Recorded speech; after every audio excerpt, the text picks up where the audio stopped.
नमो अरिहंताणं नमो सिद्धाणं नमो आयर्याणं नमो उवज्जायाणं नमो लये सब्बसाहुणं एसो पंचनमकारो सब्बपापप्रणाशनो मंगलाणं च सब्वेसिं परमं हवै मंगलम्। आज के प्रवचन का विषय है पाप मुक्ति का मार्ग। अनादि अनंत काल से हमारी आत्मा का संसार के अंदर में परिभ्रमण जारी है। न जाने कितने जन्मों से, कितने भवों से, परंतु इस संसार परिभ्रमण का मूल है कर्म बंधन, और कर्म बंधन का मूल है पाप का निरंतर राग और पाप की निरंतर प्रवृत्ति।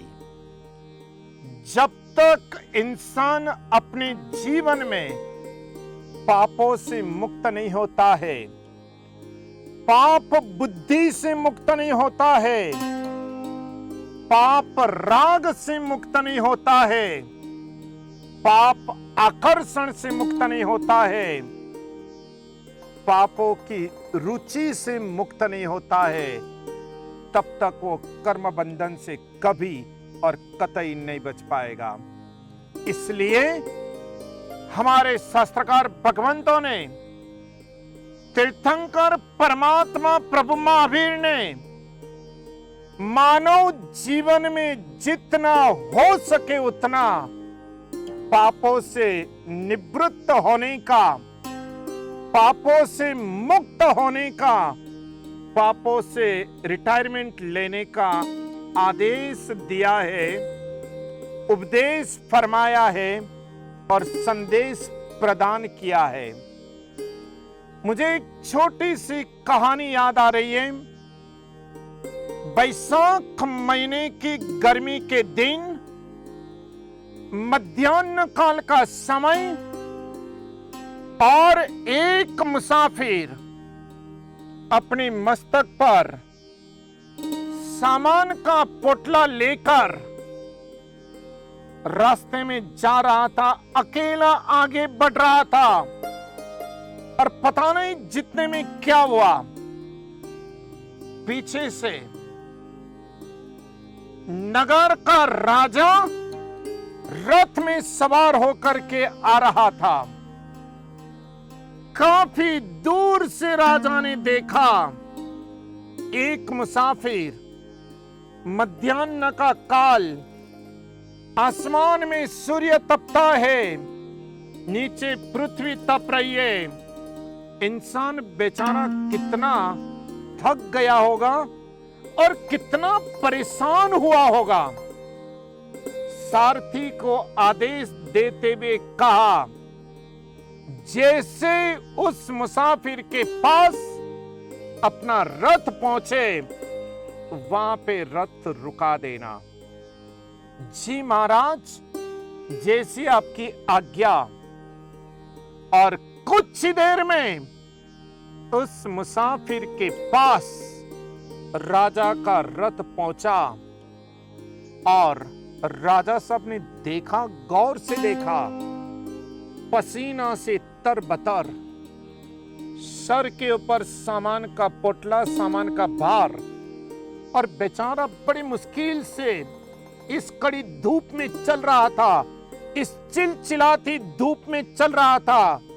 राजा साहब ने तुरंत ही उस मुसाफिर को इनवाइट करते हुए कहा, आमंत्रित करते हुए कहा, अरे ओ मुसाफिर, आजा, बैठ जा मेरे रथ में, तुझे शांति मिलेगी, तुझे साता मिलेगी, तुझे थोड़ा अच्छा महसूस होगा, बैठ जा मेरे रथ में। जैसे राजा साहब के द्वारा मुसाफिर को रथ में बैठने का आमंत्रण मिला, मन ही मन वो परमात्मा का बड़ा उपकार मानने लगा और प्रभु को धन्यवाद कहने लगा। मुसाफिर बैठा रथ के अंदर रथ चला अपनी तीव्र गति से। राजा ने कुछ देर के बाद देखा तो मुसाफिर तो बराबर रथ में बैठा है, किंतु उसके सर पर जो सामान का पोटला था वो उसने ऊपर ही रखा था, नीचे नहीं रखा, नीचे नहीं छोड़ा। राजा ने कहा, अरे भाई, इतना बड़ा रथ है, पूरा खाली जगह है, अगर तू अपना यह पोटला नीचे रख दे तो क्या फर्क पड़ेगा? राजा साहब ने एक बार कहा, 2 बार कहा, 3 बार कहा, परंतु मुसाफिर ने बिल्कुल जवाब नहीं दिया। फाइनली जब चौथी बार राजा साहब ने कहा तब मुसाफिर ने जवाब लौटाते हुए कह दिया कि राजन, मुझे रथ में बिठाया वो कोई कम उपकार किया है क्या?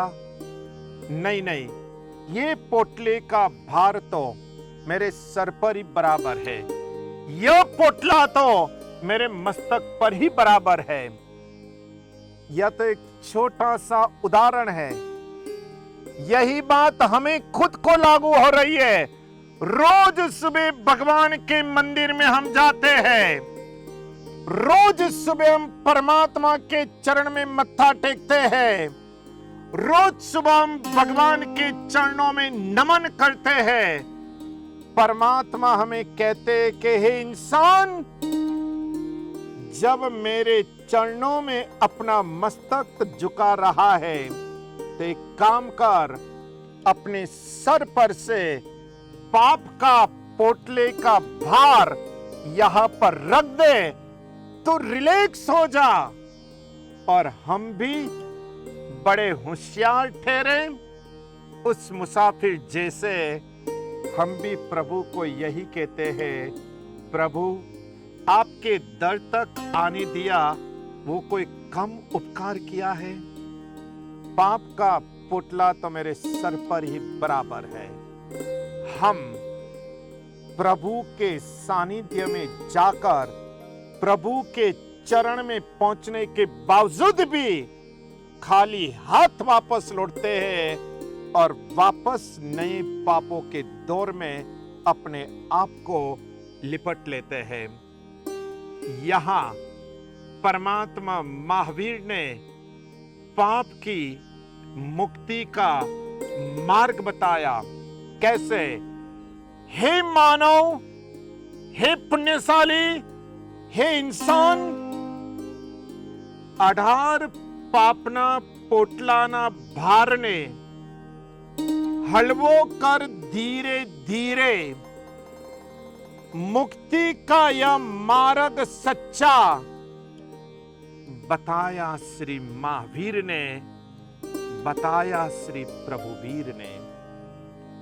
आधार पापना पोटलाना भारने हल्का कर धीरे धीरे, मुक्ति का यह मार्ग सच्चा बताया श्री प्रभु महावीर ने, बताया श्री प्रभु महावीर ने।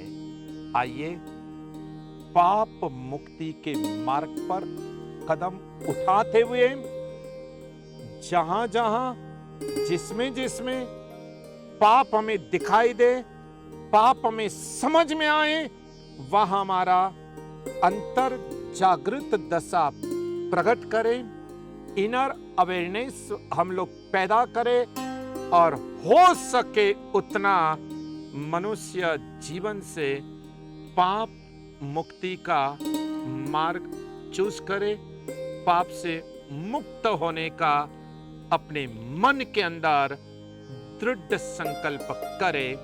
इन्हीं शुभ मंगल कामनाओं के साथ शुभम भवतु, धर्मलाभ, परम शांति।